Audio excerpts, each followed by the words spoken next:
আমাকে দেখতে দাও না, একটু দেখি কি হয়েছে। আরে এখন তো মাথা করছে। হ্যাঁ মা বলো। আরে আর বলো না, ওর পিছনে পুরো ফোড়া হয়ে গেছে। হ্যাঁ মা কি বলি, কি করি বলো তো। আরে তাতে কি হয়ে গেছে, মা কি বলেছি, এমন করে কি আছে শুনি। হ্যাঁ মা, হ্যাঁ মা আমি তোমাকে ভিডিও কল করে দেখাচ্ছি, তুমি ভিডিও কলটা করো। হ্যাঁ হ্যাঁ হ্যাঁ, এটা কি বলো তো, এটা গোয়া ট্রিপের টিকিট। এই আমি তোমাকে কতবার বলেছি না, কিছু করার আগে আমাকে একবার জিজ্ঞাসা করে নেবে। ওইদিকে আমার দাদা গোয়ার টিকিট সব কেটে রেখেছে, ওরাও তো যাবে। তুমি এগুলো ক্যান্সেল করো, আমি এই টিকিটে যাবো না, আমি আমার দাদার টিকিটেই যাবো। হ্যাঁ দাদা সবকিছু হয়ে গেছে, আচ্ছা ঠিক আছে ঠিক আছে। কি গো আমাদের বাড়িতে এই ল্যাপটপটা কোথা থেকে এলো? অফিস থেকে গিফট দিয়েছে। বেশ ভালো, কিন্তু এটা গিফটে আমার ভাইকে দিয়ে দেবো, ঠিক আছে? হ্যালো হ্যাঁ ভাই, তুই কতদিন ধরে বলছিস না ল্যাপটপ মাকে যাওয়াচ্ছিলি? দাঁড়া তোর জন্য একটা গিফট আছে, ঠিক আছে? রাতের মধ্যে পৌঁছে যাবে।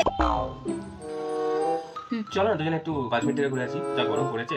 হ্যাঁ প্ল্যানিংটা তো ভালোই, ঠিক আছে দাঁড়াও এক সেকেন্ড। হ্যালো হ্যাঁ দিদি, বলছি এই গরমের মধ্যে চল না একটু কাশ্মীর থেকে ঘুরে আসি। আরে বাচ্চাদের ভালো লাগবে ঠান্ডার মধ্যে, কত গরম বলতো এখানে। হ্যাঁ হ্যাঁ হ্যাঁ টিকিট করে নে, ঠিক আছে? আমরা করে নিচ্ছি এদিকে।